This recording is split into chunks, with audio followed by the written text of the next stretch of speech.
Alright, I'd like to talk about actions now. Actions are a fantastic tool in Photoshop. As we discussed, Photoshop should be about making your processes easier. You should make Photoshop work for you, and actions are a fantastic way of doing that. Actions really can be just about anything. Actions are kind of like a macro in other programs like WordPerfect. Essentially, what an action is it just repeats processes that you've created. So let's say you can see in my actions palette, I actually have a number of actions here. There's actually a lot of default actions, and then you can load quite a few actions as well. Trying to look here. Well, there's somewhere in here you can load your own actions and you can get them from other photographers. I've actually purchased actions from other photographers before. So anything that you're going to do on a regular basis can be an action that can save you a lot of time. If you look at my actions here, some of them it's like resize save 1. Let's see, resize for sound slides, 60x save. So basically CMYK and save. So I have actions set up for simple processes that are going to save me time. This one here, obviously taking RGB images, changing them to CMYK images, and then saving them. 72 resolution. And then I have some HDR effects here as well. I have quite a number of actions that I keep around, but anything can be saved as an action. So I'm going to show you how you can create actions, and I'm going to show you one useful action that I've got set up for us. Actions are really simple. I'm going to create a new action set. I'm just going to call it J's Actions. Now, action sets are important because you can't actually save actions. Action sets are important, excuse me, because you can't save actions themselves. You actually have to save the action sets. I'll show you that in a moment. So I have this new set of actions. Now I'm going to put an action into it, and I have no idea what I'm going to do with this action, but we'll see. I'll just go ahead and just call it action 3. That's fine.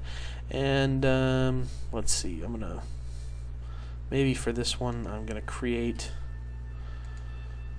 a blob shape layer, and then I'm going to lay some text. That's actually not a shape layer, it just was pixels, but that's fine. And let's type in,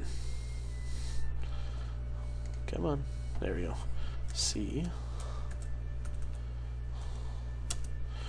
it's an action, and then I'll just I'll make that another color. Actually, double click that and make that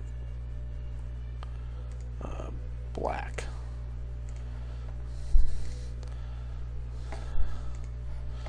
Alright, now I'm going to go ahead and stop that, create a new file, and play the same action and see what happens. And would you look at that, it did the exact same thing. So that's really all an action is. Now, this is a really simple example. I mean, you can set actions up to do just about anything. You can record processes for cool visual effects that you like. I have actions that do things like, that Euro look where you take all the color out of a photograph. I've created actions that I do a lot of actions for resizing, actually, but oftentimes you'll have a process that you like this is an HDR effect, but I don't remember how all these things that I did for this HDR effect. That's why I record it for an action. I don't have to remember. It'll just it'll do it for me when I'd like it to. So I can apply that to any photograph that I'd like. So I'll open up that photograph of my son playing football from before and apply that. I don't have to remember the effect. Just give it one moment. It's going to do that here. It's going to do all of it for me, which is really, really handy.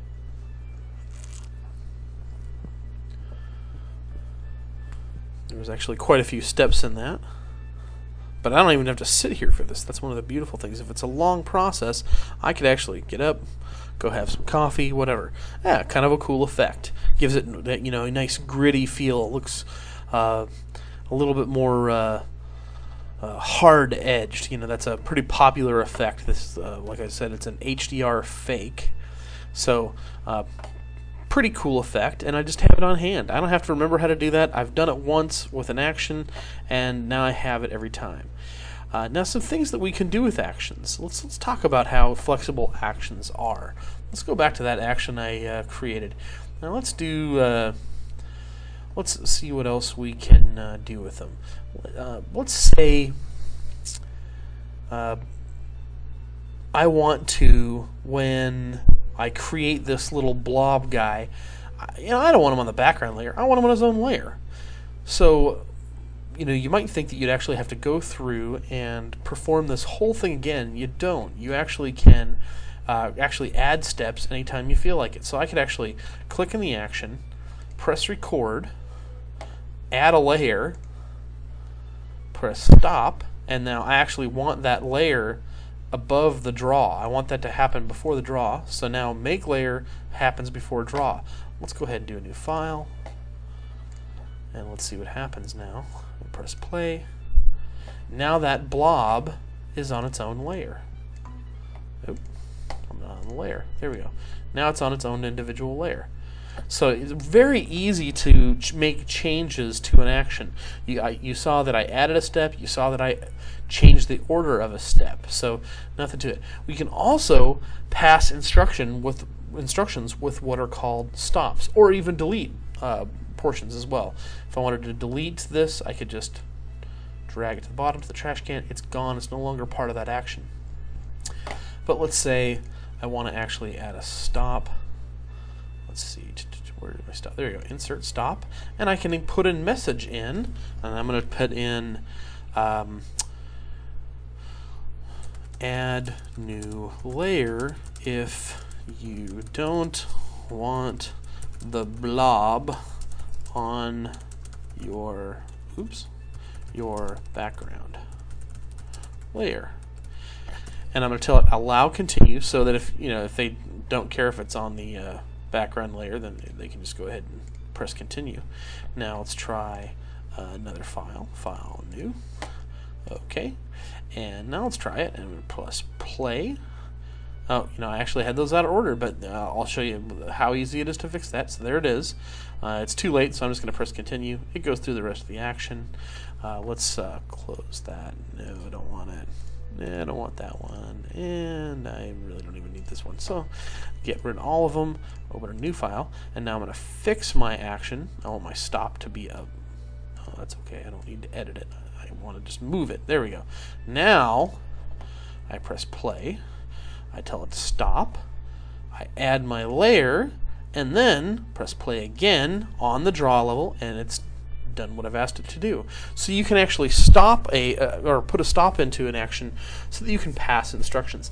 This is handy for things like selections, because selections are going to be based on, in this drawing as well,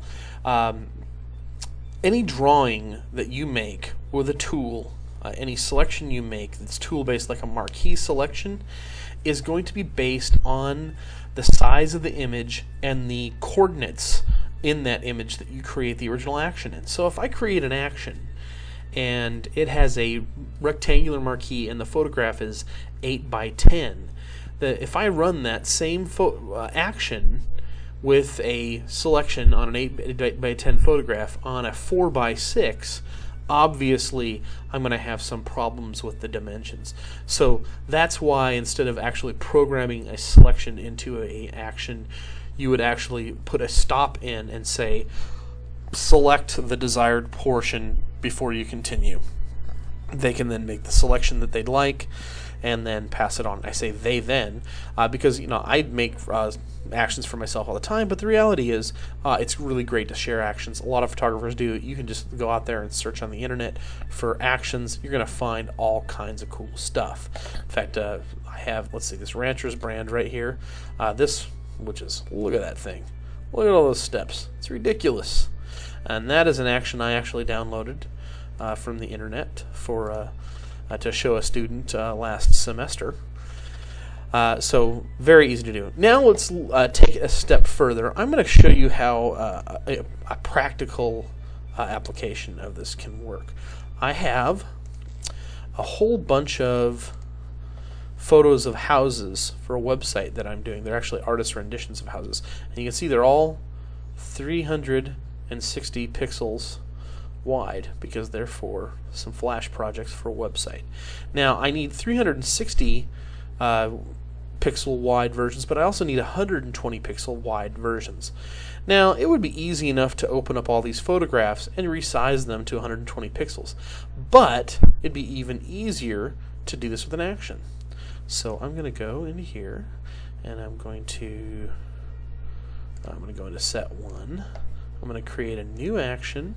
I'm going to call it 120 wide, and it's already recording, so now I'm going to go to image size, 120 pixels for the width, okay, and then I'm going to close it because I don't want to have to bother with saving and closing. I'm just going to tell it to do that now, you know.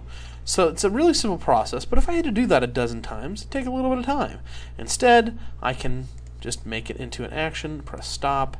Now I can bring in another photograph. Now you can see on here, this is 120 now. Bring in another photograph, press play, hit resized, and it's in my thumbnails. But I'm going to take it a step further. I'm going to show you how to make something called droplets. Droplets are going to make things even easier for me. Droplets are executable files that we can create based on our actions. I'm going to go to File, Automate, Create Droplet, and it's already chosen this because that's what I had selected, but I can actually select any of my action sets. So set 1, and then action 120 wide, and I'm not going to worry about a destination. I'm just going to let it save where it's at and tell it where to save the droplet, which is going to be, give me one moment here while I navigate through some stuff here. HTML, assets, Flash, plans, thumbnails, and let's see, we'll call it 120 wide, and save, and okay. Now if I look back in here, go to thumbnails, I see I have a droplet. Now all I have to do, this is an executable file. This can save me a whole lot of time. All I'm going to do is just click and drop this on the droplet, and it's going to do its thing.